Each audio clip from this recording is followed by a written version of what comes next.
साथियों नमस्कार। हमारे चैनल में आपका स्वागत है। मैं हूं रामचंद्र मौर्य। क्या कांशीराम को मरणोपरांत भारत रत्न मिलना चाहिए? डॉक्टर भीमराव अंबेडकर के बाद बहुजन समाज के लिए संघर्ष करने वालों में कांशीराम अग्रणी माने जाते हैं।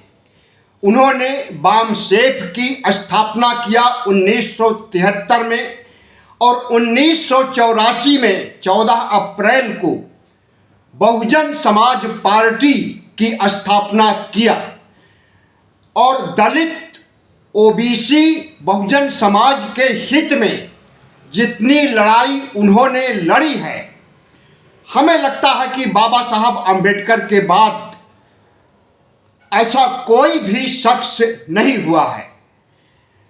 और उनके कार्य को देखते हुए माना जा रहा है लगभग सभी विपक्ष की राजनीतिक पार्टियों के द्वारा कि कांशीराम को मरणोपरांत भारत रत्न देने का समय आ गया है।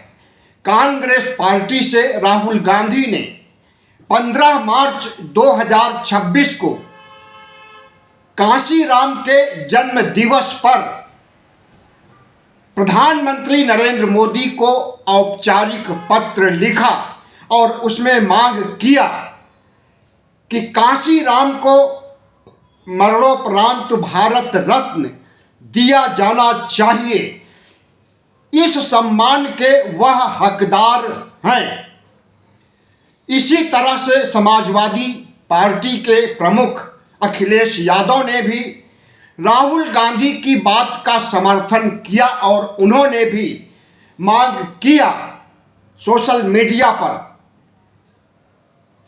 कि भारत रत्न से नवाजा जाना चाहिए मरणोपरांत कांशीराम को। मायावती तो अरसे से या यूं कहें कि 2007 से मांग कर रही हैं कि कांशीराम को भारत रत्न मिलना चाहिए।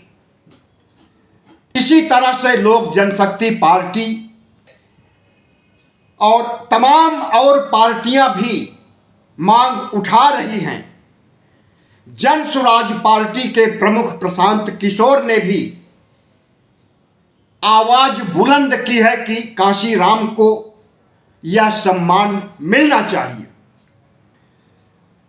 हमें लगता है कि भारतीय जनता पार्टी और उसके शीर्ष पर बैठे नेताओं को जब लगता है कि चुनावी फायदा उन्हें मिलेगा तभी वह भारत रत्न सम्मान देती हैं। कांशीराम को भारत रत्न देने से भारतीय जनता पार्टी का वोट बैंक बढ़ेगा। अगर इसका आकलन करने में भारतीय जनता पार्टी लगी हुई है, अगर उसे लगेगा कि उसका वोट बैंक बढ़ेगा और 90% कहा जाने वाला बहुजन समाज वोट अगर देगा तो निश्चित रूप से कर्पूरी ठाकुर की तरह, चौधरी चरण सिंह की तरह इन्हें भी मरणोपरांत भारत रत्न जरूर दिया जाएगा। लेकिन दलितों से, ओबीसी से, मुसलमानों से नफरत करने वाला एक सबसे बड़ा संगठन आरएसएस कतई नहीं चाहेगा कि किसी दलित चिंतक, दलित विचारक, दलित के लिए संघर्ष करने वाले को भारत रत्न से नवाजा जाए। कांशीराम के बजाय मोहन भागवत तो सावरकर को भारत रत्न देने की वकालत कर रहे हैं। मोहन भागवत ने थोड़े समय पहले मांग किया था कि वीर सावरकर को, जो हिंदुत्व के पुरोधा थे, उन्हें भारत रत्न अगर दिया जाएगा तो सावरकर की प्रतिष्ठा कम बढ़ेगी, लेकिन भारत रत्न की प्रतिष्ठा ज़्यादा बढ़ेगी। मोहन भागवत को मालूम होना चाहिए कि भारत रत्न कभी उम्मीद नहीं करता कि उसकी प्रतिष्ठा बढ़ेगी, लेकिन मोहन भागवत जिस लहजे में कर रहे हैं जिक्र, उससे यही लगता है कि भारत रत्न से बड़े सावरकर हैं और उन्हें देने पर भारत रत्न की प्रतिष्ठा बढ़ेगी। मोहन भागवत एक ऐसे शख्स हैं जो आरएसएस प्रमुख हैं, और आरएसएस एक ऐसा संगठन है जो देशद्रोही है, आपराधिक संगठन है, अस्त्र शस्त्र की पूजा करता है, दंगे भड़काता है, कत्लेआम करता है, मुसलमानों को, ईसाइयों को अपना दुश्मन मानता है, ओबीसी एससी एसटी से नफरत करता है, वर्ण व्यवस्था को फिर से लागू करना चाहता है, मनुस्मृति का समर्थन करना चाहता है। तो इस विचारधारा से आ रहे मोहन भागवत किसी दलित पुरोधा को, कांशीराम को क्या भारत रत्न देंगे नरेंद्र मोदी को? हमें नहीं लगता वह नरेंद्र मोदी को आदेश दे रहे हैं, या यूं कहें मांग कर रहे हैं कि कांशीराम को नहीं, सावरकर को मिलना चाहिए भारत रत्न।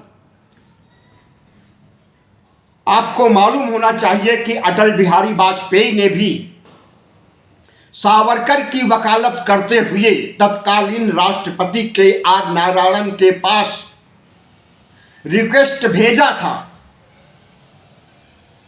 कि सावरकर को भारत रत्न दिया जाना चाहिए, जिसे आर नारायणन कई महीनों तक ठंडे बस्ते में डाले रहे, और अंत में जब अटल बिहारी को लगा कि नारायणन नहीं चाहते हैं कि सावरकर को भारत रत्न मिले, तो उन्होंने अपने सलाह की प्रति वापस मंगवा लिया और नारायणन ने उस पर कुछ कमेंट लिखते हुए उन्हें वापस कर दिया।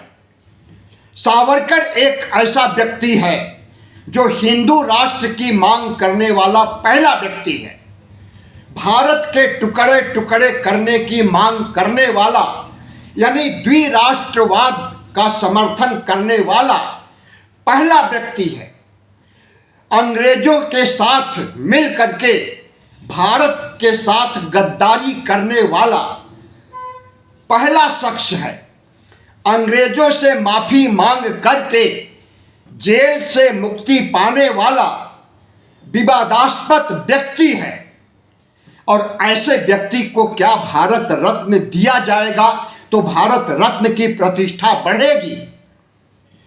हम समझते हैं कि मोहन भागवत सिर पटक करके रह जाए, लेकिन नरेंद्र मोदी उन्हें यानी सावरकर को भारत रत्न कतई नहीं देंगे, क्योंकि नरेंद्र मोदी को चिंता है कि अगर भारत रत्न सावरकर को दिया जाएगा तो सावरकर का सारा काला चिट्ठा ओबीसी एससी एसटी के बीच कांग्रेस पहुंचा देगी।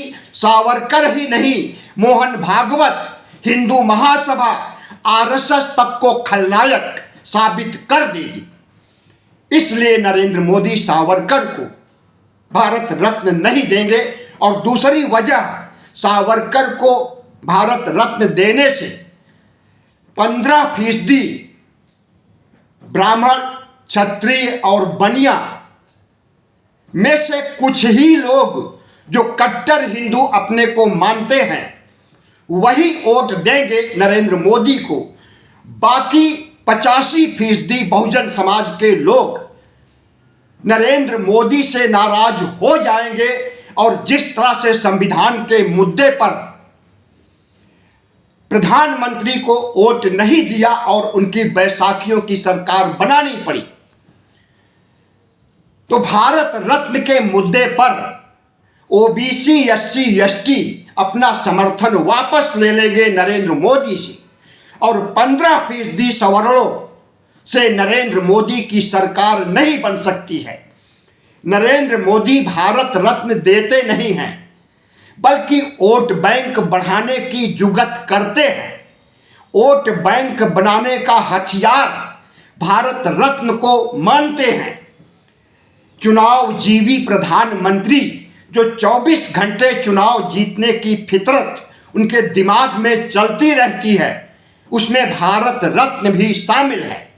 और कांशीराम को अगर भारत रत्न देंगे तो उन्हें लगेगा कि दलित समाज का जो वोट बैंक बिछड़ रहा है संविधान के मुद्दे पर और राहुल गांधी के द्वारा उठाए गए तमाम मुद्दों पर, तो दलितों का, ओबीसी का वोट उन्हें मिलेगा जो कांशीराम के समर्थक हैं, जो कांशीराम को बहुजनों का मसीहा मानते हैं।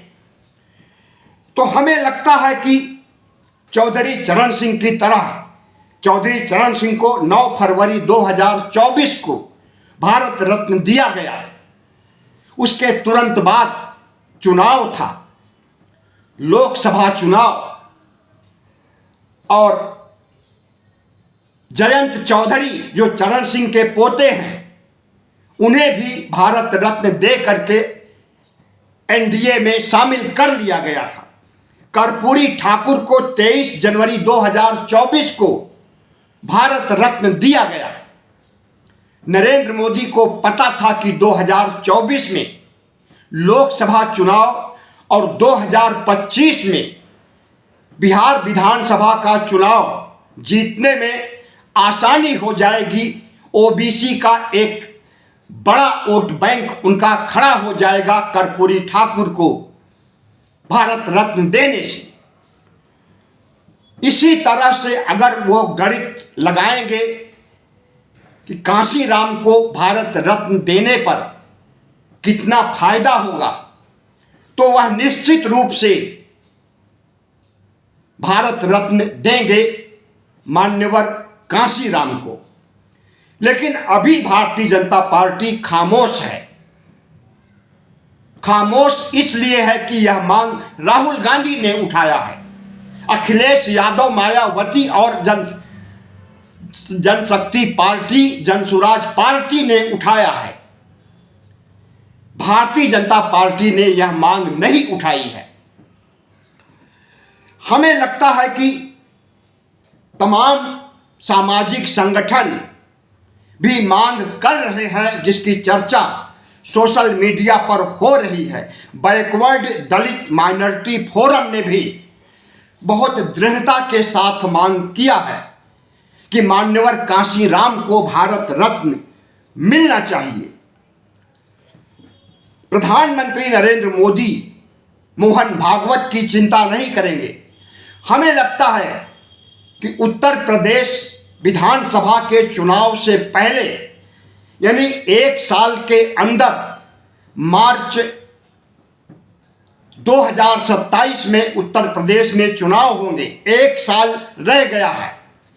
1 साल के पहले कांशीराम को भारत रत्न दे दिया जाएगा और हो सकता है कि 26 जनवरी 2027 को ही भारत रत्न दे दिया जाए। लेकिन मोहन भागवत और भगवा गैंग को बहुत बड़ा झटका लगेगा, क्योंकि कांशीराम न सिर्फ हिंदू महासभा बल्कि आरएसएस, बजरंग दल और जितने भी कट्टरपंथी संगठन हैं, इनका मुखर विरोध करते थे और इनके समर्थक आज भी विरोध करते हैं। मायावती जरूर बदल गई हैं। अपना वोट बैंक बढ़ाने के लिए, ब्राह्मणों का वोट हासिल करने के लिए जय भीम नमो बुद्धाय की जगह हर हर महादेव, ब्राह्मण शंख बजाएगा हाथी बढ़ता जाएगा जैसे नारे ईजाद कर ली हैं और ब्राह्मणों के साथ जाने के लिए मायावती कांशीराम की विचारधारा को भी तिलांजलि दे दिया है। जो कांशीराम मायावती को राजनीति में लाते हैं, राजनीतिक गुरु के रूप में न सिर्फ बीएसपी की स्थापना करते हैं, बल्कि मायावती को 4 बार मुख्यमंत्री बनाने के लिए कोशिशें करते हैं और उस कोशिश में कामयाब भी होते हैं। लेकिन वही मायावती कांशीराम को आज भूल चुकी हैं। कांशीराम की बहुजन समाज के प्रति जो विचारधारा थी, उस विचारधारा को पर ही पलीता लगा दिया है और उसमें ब्राह्मणवाद शामिल कर लिया है और भारतीय जनता पार्टी से थर थर कांपती है मोदी और शाह से। वजह सबको पता है। तो मायावती बहुत पहले से मांग कर रही हैं कि कांशीराम को भारत रत्न दिया जाए, लेकिन इनकी मांग को कभी भी भारतीय जनता पार्टी ने गंभीरता पूर्वक नहीं लिया। लेकिन राहुल गांधी ने जिन जिन मुद्दों को उठाया है, लगभग सभी मुद्दों को नरेंद्र मोदी ने स्वीकार कर लिया है देर सवेर। ओबीसी जनगणना का मुद्दा जितनी सख्ती के साथ, मजबूती के साथ राहुल गांधी ने उठाया, उसे भी नरेंद्र मोदी ने मान लिया। इसी तरह से कांशीराम को भारत रत्न देने का जो मुद्दा राहुल गांधी ने उठाया है, 1 साल के अंदर नरेंद्र मोदी इसे मान लेंगे और मरणोपरांत भारत रत्न दे करके कांशीराम को महिमा मंडित करने का काम करेंगे। और अगर ऐसा नहीं करेंगे तो ओबीसी, एससी, एसटी समाज का वोट बैंक नरेंद्र मोदी बढ़ा नहीं पाएंगे, घट जरूर जाएगा। वीडियो अच्छा लगा हो तो चैनल को सब्सक्राइब कीजिए, लाइक कीजिए और शेयर कीजिए।